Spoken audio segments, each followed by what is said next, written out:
காட்டுல பெரிய பெரிய மரங்களா இருந்துச்சு. அந்த மரத்துல எல்லாம் பழங்களா இருந்துச்சு. அந்த காட்டுல இருக்க பறவைங்க எல்லாம் வயிறு நிறைய அந்த பழங்களை சாப்பிட்டாங்க. எல்லா பறவைகளும் நல்ல சந்தோஷமா அந்த பழங்களை சாப்பிட்டாங்க. காட்டுல இருக்க பறவைங்க எல்லாம் உணவை பத்தி கவலைப்படாம இருந்தாங்க. ஏன்னா அந்த காட்டுல அவ்வளோ பழங்கள் இருந்துச்சு. அதனாலயே எல்லா பறவைகளும் ரொம்ப அலட்சியமாவும் இருந்தாங்க. கொஞ்சம் பழத்தை மட்டும் சாப்பிட்டுட்டு அப்படியே அந்த பழங்களை தூக்கி போட்டாங்க. காட்டுலயும் அங்க அங்க தூக்கி போட்ட பழங்களா இருந்துச்சு. ஒரு நாள் மைனா ஒரு பழத்தை சாப்பிட்டுட்டு இருந்துச்சு. அந்த பழத்தை முழுசா சாப்பிடாம கொஞ்சம் மட்டும் சாப்பிட்டுட்டு அங்கேயே போட்டுட்டு போயிடுச்சு. ஒரு நாள் மீனுக்குருவி வீட்டுல, அம்மா, எனக்கு வயிறு நிறைஞ்சு போச்சும்மா. இதுக்கப்புறம் இந்த பழத்தை என்னால சாப்பிட முடியலம்மா. சரிம்மா, நான் போயிட்டு உங்களுக்காக வேற பழம் எடுத்துட்டு வந்து தரேம்மா. வேண்டாண்டா செல்லம், நான் மீதி இருக்க பழத்தை நானே சாப்பிட்றேன். எந்த ஒரு குழந்தையாலையும் ஒரு முழு பழத்தை சாப்பிட முடியாதுடா செல்லம். மீதி இருக்க பழத்தை அம்மா பறவை தான் சாப்பிடணும். சாப்பாடை எப்பவும் வேஸ்ட் பண்ணக்கூடாதுடா செல்லம். ஆ, சரிங்கம்மா, நான் சாப்பாடை இனி வேஸ்ட் பண்ண மாட்டேம்மா. இந்த காட்டில் மற்ற பறவைங்கள்லாம் அவங்க குட்டிக்கு சாப்பிட பழங்களை கொடுக்குறாங்க. மீதி இருக்க பழத்தை அவங்க சாப்பிடாம தூக்கி தூக்கி போடுறாங்க. இதனால எவ்வளோ உணவு வேஸ்ட் ஆகுதுன்னு தெரியுமா? உணவு இல்லாம எவ்வளோ பறவைங்க கஷ்டப்படுறாங்க. நமக்கு இவ்வளோ உணவு கிடைச்சிருக்குன்னு அதை வேஸ்ட் பண்றது ரொம்ப பெரிய தப்பு அப்படின்னு மீனுக்குருவி பேசிக்கிட்டே இருந்துச்சு. அதே காட்டுல ரொம்ப தூரத்துல ஒரு பெரிய மரம் ஒண்ணு இருந்துச்சு. அதுதான் அந்த காட்டுல இருக்கிற ராஜா மரம். இந்த காட்டுல இருக்க பறவைங்களுக்கு என்னாச்சு? யாருமே பழங்களை முழுசா சாப்பிட மாட்டேங்கிறாங்க. நாங்க எவ்வளவு ருசியான பழங்களை தரோம், ஆனா இந்த பறவைங்கெல்லாம் அதை சாப்பிடாம வேஸ்ட் பண்றாங்க. அவங்களுக்கு ரொம்ப அலட்சியமா ஆகிடுச்சு. இதுக்கப்புறம் அந்த பறவைங்களை நம்ம பழங்களை சாப்பிட விடக்கூடாது. அப்பதான் அவங்களுக்கு சாப்பாட்டோட அருமை என்னன்னு புரியும். திராட்சை மரமே, இனி எல்லா மரத்துக்கிட்டையும் இந்த விஷயத்த சொல்லு. இதுக்கப்புறம் எந்த ஒரு பறவையும் நம்மளோட பழங்களை சாப்பிடக்கூடாது. சரிங்க அரசரே, இதை எல்லா மரத்துக்கிட்டையும் சொல்றேன். அதுக்கு அந்த திராட்சை மரம் பக்கத்துல இருந்த ஆப்பிள் மரத்துக்கிட்ட சொல்லுச்சு. அந்த ஆப்பிள் மரம் பக்கத்துல இருக்க மாமரம் கிட்ட சொல்லுச்சு. அப்படியே எல்லா மரத்துக்கும் இதுக்கப்புறம் பழங்களை பறவைங்களை சாப்பிட விடக்கூடாதுன்ற விஷயம் சென்றடைஞ்சிச்சு. ஆப்பிள் மரமே, நம்ம இதுக்கப்புறம் அந்த பறவைங்களை நம்மளோட பழங்களை சாப்பிட விடக்கூடாது. ஆமா திராட்சை மரமே, நானும் அந்த பறவைங்களுக்கு என்னோட ஆப்பிள் பழங்களை சாப்பிட விட போறதே இல்லை. நம்ம ராஜா சொன்னதை கண்டிப்பா நான் கேட்பேன். மறுநாளும் ஆச்சு. டூட்டு காக்கா ஆப்பிள் மரத்துக்கு வந்துச்சு. அந்த ஆப்பிள் பழங்களை சாப்பிடலான்னு கொஞ்சம் சாப்பிட்டுச்சு. அப்ப உடனே அந்த மரம் அசைஞ்சு ஆட ஆரம்பிச்சிச்சு.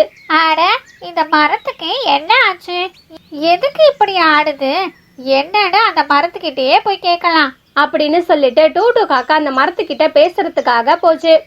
ஆப்பிள் மரமே, ஆப்பிள் மரமே, உனக்கு என்ன ஆச்சு? எதுக்கு இப்படி அசைஞ்சு ஆடிக்கிட்டே இருக்கிற? இந்த காட்டுல இருக்க எல்லா மரங்களும் ரொம்ப அமைதியா தான் இருப்பாங்க. நீ மட்டும் ஏன் உன்னோட ஆப்பிள் பழங்களை சாப்பிட விட மாட்டேங்கிற? உனக்கு என்னதான் ஆச்சு? எங்களோட ராஜாவோட கட்டளை, எந்த ஒரு பறவையும் இதுக்கப்புறம் மரத்துல இருக்க பழங்களை சாப்பிடக்கூடாதுன்னு சொல்லிட்டாரு. அதான் என் மரத்துல யார் உட்கார்ந்தாலும் அசைஞ்சு ஆட ஆரம்பிச்சிருவேன். ஆப்பிள் மரமே, எதுக்காக உங்க ராஜா நாங்க உங்க மரத்துல உட்கார கூடாதுன்னு சொன்னாரு? ஏன் பழங்கள்ல சாப்பிடக்கூடாதுன்னு சொன்னாரு? அதெல்லாம் எனக்கு தெரியாது. எங்க ராஜா சொன்னா அதை கண்டிப்பா எல்லாரும் கேட்போம். அட, என்ன இது? இப்ப நான் எப்படி சாப்பிடுவேன்? எனக்கு ரொம்ப பசிக்குதே. மறுநாள் மீனுக்குருவி எப்பவும் போல ஒரு மாமரத்துல மாம்பழம் சாப்பிடலான்னு போச்சு. அப்போ உடனே அந்த மரம் ஆடி அசைய ஆரம்பிச்சிச்சு. அட தோழியே, நீ ஏன் இப்படி ஆடுற? என்னால பழம் சாப்பிடவே முடியல. இது ராஜாவோட உத்தரவு தோழியே. எந்த ஒரு பறவையையும் பழங்களை சாப்பிட விடக்கூடாதுன்னு சொல்லிட்டாரு. ஏன் தோழியே, நாங்க என்ன பண்ணோம்?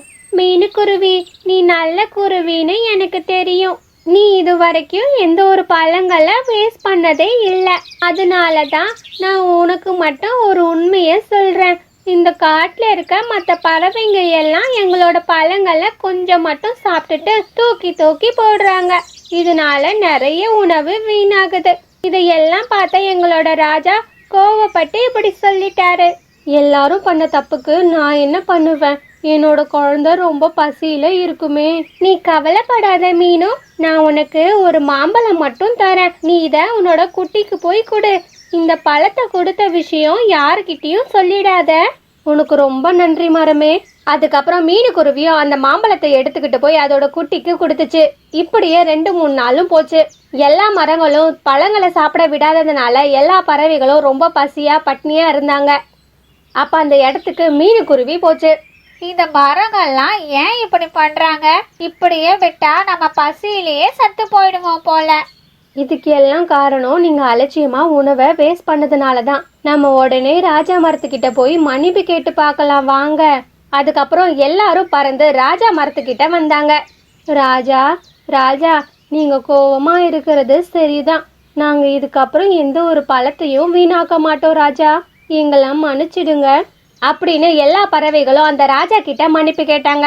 அதுக்கப்புறம் ராஜா மரமும் அவங்கள எல்லாம் மன்னிச்சிடுச்சு. அதுக்கப்புறம் எல்லா பறவைகளும் எந்த ஒரு பழங்களையும் வீணாக்காம இருந்தாங்க. ஹாய் ஃப்ரெண்ட்ஸ், இந்த ஸ்டோரியிலேருந்து என்ன தெரியுது? நம்ம எந்த ஒரு உணவையும் வேஸ்ட் பண்ணக்கூடாது. இந்த ஸ்டோரி பிடிச்சிருந்தா ஒரு லைக் பண்ணிட்டு உங்க பெஸ்ட் ஃப்ரெண்டுக்கு ஷேர் பண்ணுங்க. இந்த மாதிரி நிறைய ஸ்டோரிஸை பார்க்க இந்த சேனலை சப்ஸ்கிரைப் பண்ணிக்கோங்க. நான் உங்களை நெக்ஸ்ட் வீடியோவில் பார்க்க வரேன். பாய் பாய்.